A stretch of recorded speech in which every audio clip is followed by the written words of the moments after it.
الشیطان الرجیم بسم اللہ الرحمن الرحیم۔ ماہ رمضان کے چوتھے دن کی دعا میں وارد ہوا ہے اللہم قوّنی فیہ علی اقامت امرک واذقنی فیہ حلاوت ذکرک واوزعنی فیہ لأداء شکرک بکرمک واحفظنی فیہ بحفظک وسترک یا ابصر الناظرین۔ اللہم قوّنی فیہ علی اقامت امرک، اے معبود آج کے دن یا اس ماہ مبارک میں مجھے قوت دے، مجھے طاقت دے کہ میں تیرے امر کو قائم کر سکوں۔ اللہ کی قوت اور طاقت کے بغیر کوئی عبادت انسان انجام نہیں دے سکتا۔ ہر کام، ہر فعل میں اللہ کی قوت، طاقت اور توفیق ضروری ہے۔ لہذا ہر عبادت سے پہلے دعا مانگنی چاہیے کہ اللہم قوّنی۔ لیکن کیا فقط جسمانی طاقت کافی ہے، جسمانی قوت کافی ہے، مادی قوت عبادات کو انجام دینے کے لیے کافی ہے یا نہیں؟ اور اس جملے میں مراد جسمانی قوت ہے یا معنوی قوت ہے یا دونوں مراد ہیں؟ دیگر دعاؤں اور روایات سے معلوم ہوتا ہے کہ ان جیسی دعاؤں میں جب یہ کہا جاتا ہے کہ اللہم قوّنی، وہاں جسمانی اور معنوی، مادی اور معنوی دونوں قوتیں مراد ہیں، دونوں طاقت مراد ہیں۔ کیونکہ اگرچہ انسان جسمانی لحاظ سے قوی نہ ہو تو عبادات انجام نہیں دے سکتا۔ المؤمن القوی خیر من المؤمن الضعیف، روایات میں ہے کہ مومن قوی جو جسمانی لحاظ سے قوی ہو، مضبوط ہو، صحت مند ہو، وہ اس کمزور اور ضعیف مومن سے افضل ہے، بہتر ہے۔ لیکن فقط جسمانی طاقت کافی نہیں ہے، بلکہ معنوی طاقت کی بھی ضرورت ہوتی ہے، روحانی طاقت کی بھی ضرورت ہوتی ہے، ارادی قوت کی بھی ضرورت ہوتی ہے، پختہ عزم اور ارادے کی بھی ضرورت ہوتی ہے۔ کیونکہ بہت سارے لوگ ایسے ہیں کہ جو جسمانی لحاظ سے ان میں کوئی کمی نہیں ہے، لیکن چونکہ معنوی طاقت ان میں نہیں ہوتی، لہٰذا روزے جیسی عبادات سے جان چھڑاتے ہیں، روزہ نہیں رکھتے، بہانے کرتے ہیں کہ ہم سے نہیں رکھا جاتا، کیونکہ وہ معنوی طاقت ان میں نہیں ہوتی۔ قوّ علی خدمتک جوارح واشدد علی العزیمۃ جوانح، دعائے کو میرے میں وارد ہے کہ جس میں جسمانی طاقت اور معنوی اور مادی طاقت دونوں کی درخواست کی جا رہی ہے۔ واشدد علی العزیمۃ جوانح، معنوی قوت کی طرف اشارہ ہے۔ لہذا فقط جسمانی طاقت کے ذریعے سے اللہ کے امر کو قائم نہیں کیا جا سکتا، اللہ کے احکامات پر عمل نہیں کیا جا سکتا۔ علی اقامت امرک، یہ نہیں کہا کہ مجھے قوت دے، مجھے طاقت دے کہ میں نماز پڑھ سکوں، میں روزہ رکھ سکوں، بلکہ کہا کہ میں قائم کر سکوں تیرے امر کو، تیرے احکامات کو قائم کر سکوں، تیرے دین کو قائم کر سکوں۔ نماز پڑھنا، روزہ رکھنا آسان ہے، لیکن انہیں قائم کرنا یہ اہم ہے۔ نماز تو اکثر پڑھتے ہیں، لیکن قائم کتنے لوگ کرتے ہیں یہ اہم ہے۔ اور قرآن کا حکم یہ ہے کہ نماز قائم کرو، وَأَقِيمُوا الصَّلَاةَ وَأَقِيمُوا الصَّلَاةَ يُقِيمُونَ الصَّلَاةَ، قیام کا لفظ استعمال کیا ہے۔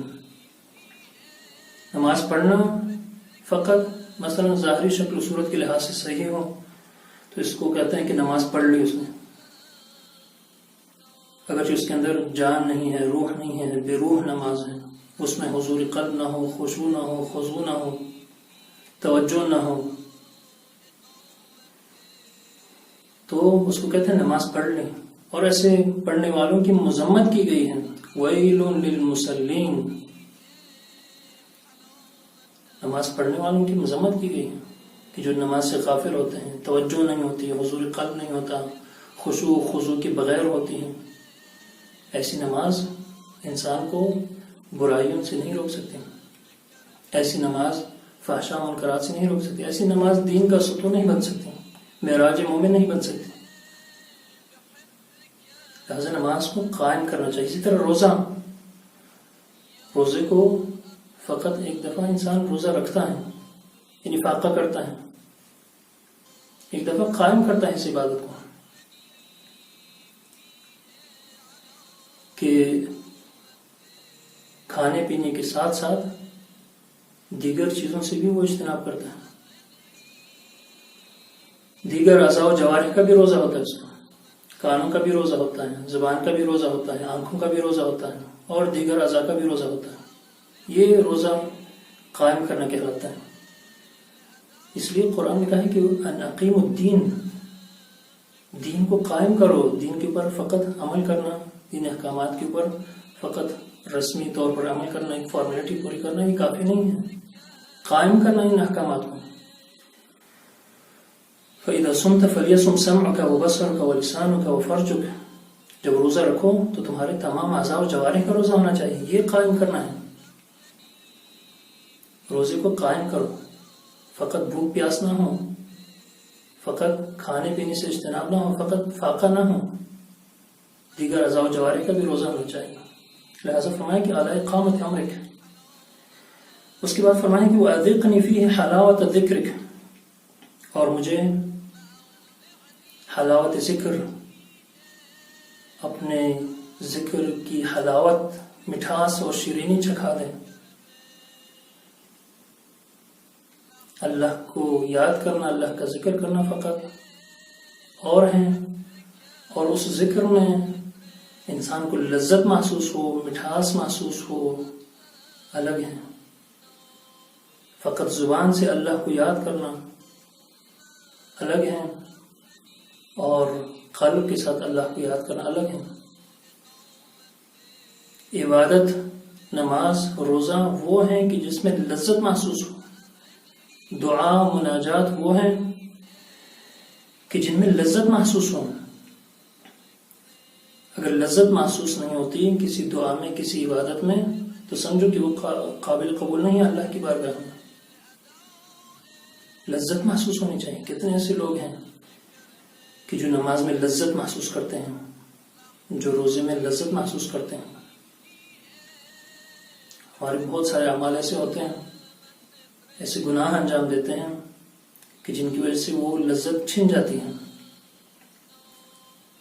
اور سب سے بڑا عامل اور سبب کہ جس کی وجہ سے دین کی اور عبادات کی، دعاؤں کی لذت چھن جاتی ہے، وہ حب دنیا ہے. دنیا کی محبت کی وجہ سے اللہ تعالیٰ لذت چھین لیتا ہے.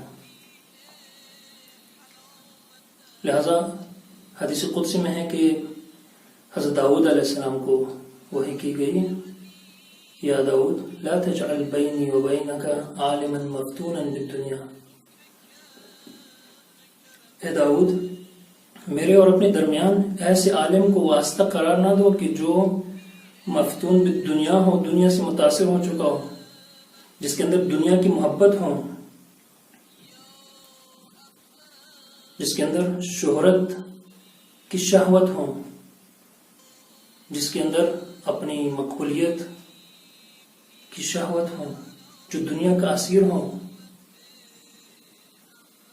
جو جاہ و منصب کا اسیر ہو، شہرت کا اسیر ہو.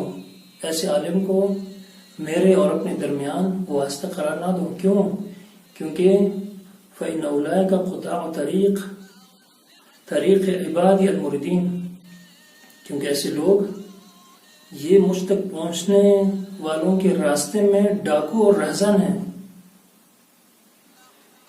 یہ لوگوں کو مجھ تک پہنچنے نہیں دیتے ہیں، یہ انہیں لوٹ لیتے ہیں،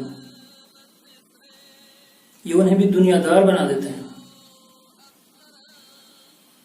لہذا حب الدنیا یہ سب سے بڑا عامل ہے کہ عبادت میں ہمیں لذت محسوس نہیں ہوتی.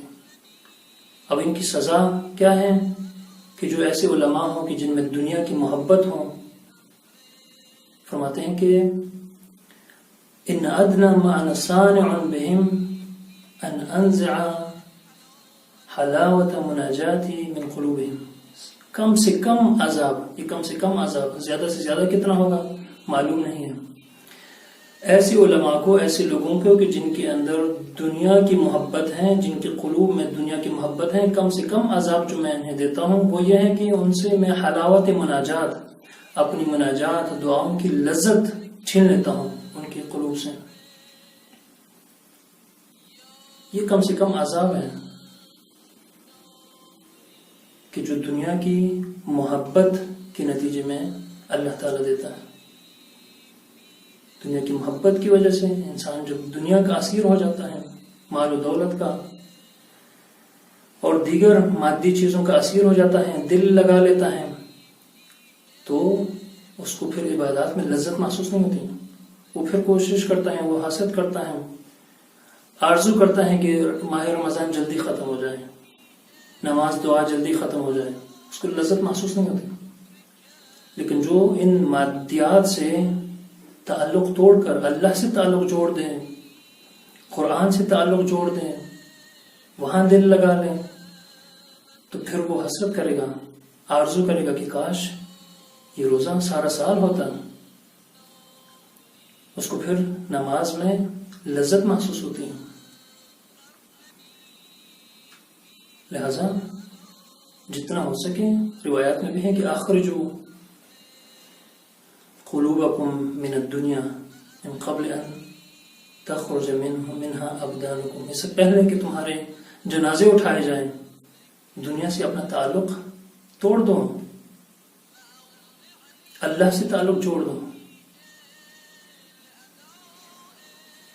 اس کے بعد فرماتے ہیں کہ وَأَوْزِعْنِ فِيهِ لِأَدَاءِ شُكْرِكَ بِكَرَمِكَ، اور مجھے توفیق دے کہ میں تیرا شکر ادا کروں. اپنے لطف و کرم کے ذریعے سے مجھے توفیق دیں کہ میں تیرا شکر ادا کروں. اللہ کے احسانات، اللہ کی نعمتیں بے شمار ہیں، شمار میں نہیں آتی. وَإِن تَعُدُّوا نِعْمَةَ اللَّهِ فَلَا تُحْصُوهَا، لا تحصوها. اگر شمار کرنا چاہیں اللہ کی نعمتوں کو، شمار نہیں کر سکیں گے. اتنی نعمات ہیں، مادی اور معنوی نعمات اتنی زیادہ ہیں کہ انسان چاہے کہ ان کا شکر کا حق ادا کر ہی نہیں کر سکتا. محال ہے، ناممکن ہے. جتنا انسان کر سکتا ہے، انسان کو کوشش کرنی چاہیے کہ زیادہ سے زیادہ اللہ کا شکر ادا کریں ان نعمات کے اوپر. حق تو ادا نہیں ہو سکتا، اس میں کوئی شک نہیں، کیونکہ جو شکر ہم ادا کرتے ہیں اس کے اوپر ایک اور شکر واجب ہو جاتا ہے. اس طرح ایک لامتناہی سلسلہ بن جاتا ہے. ہر شکر کے اوپر ایک اور شکر واجب ہو جاتا ہے، کیونکہ جو شکر ادا کیا اس کی توفیق بھی اللہ نے دی. لہذا شکر کا حق ادا کرنا ناممکن ہے. اور بعض ایسی نعمات ہیں کہ جن کی طرف انسان متوجہ بھی نہیں ہوتا. مثلا وجود کی نعمت ہے کہ اللہ نے ہمیں وجود دیا ہے، کبھی ہم سوچتے بھی نہیں ہیں. اللہ نے ہمیں مسلمان بنایا ہے، اللہ نے ہمیں انسان بنایا ہے، اللہ نے ہمیں محب قرآن، محب اہل بیت بنایا ہے، اللہ نے ہمیں عقل دی ہے. ان چیزوں کی طرف ہم توجہ بھی نہیں کرتے. شکر ادا کرنا تو دور کی بات ہے. وَاحْفَظْنِ فِيهِ بِحِفْظِكَ وَسَتْرِكَ، اور آج کے دن مجھے اپنی نگہداری میں محفوظ رکھ، اپنی نگہداشت میں رکھ، اور اپنی پردہ پوشی کے ذریعے سے میری حفاظت فرما. کم من مکروہ دفعت، کتنی ایسی بلائیں ہیں، کتنی ایسی مصیبتیں ہوتی ہیں کہ جو ہمارے پر نازل ہوتی ہیں، لیکن اللہ تعالیٰ ہمیں بچا لیتا ہے. ہم مستحق ہوتے ہیں کہ وہ ہمارے پر نازل ہوں، لیکن اللہ بچا لیتا ہے. کم من مکروہ دفعت. اور کتنے ایسے گناہ ہیں کہ ہم مستحق ہوتے ہیں کہ ہم ان کی وجہ سے رسوا ہو جائیں، ذلیل ہو جائیں، لیکن اللہ پردہ پوشی کرتا ہے. ستار العیوب، پردہ ڈال دیتا ہے. وَسَتْرِكَ بِحِفْظِكَ وَسَتْرِكَ، پردہ پوشی اللہ کی طرف سے سب سے بڑی نعمت ہے، بہت عظیم نعمت ہے. اگر پردہ پوشی نہ ہوتی تو ہمارے یعنی ایک دوسرے کی حقیقت کا اگر ہمیں معلوم ہوتا، ہر ایک کو دوسرے کی حقیقت کا پتہ چل جاتا کہ اس کی واقعیت، حقیقت، اصلیت کیا ہے، تو زندگی گزارنا مشکل ہو جاتا. اس اس لیے اللہ تعالیٰ پردہ پوشی کے ذریعے سے انسان کے عیوب کے اوپر، برائیوں کے اوپر، جرائم کے اوپر پردہ ڈال دیتا ہے۔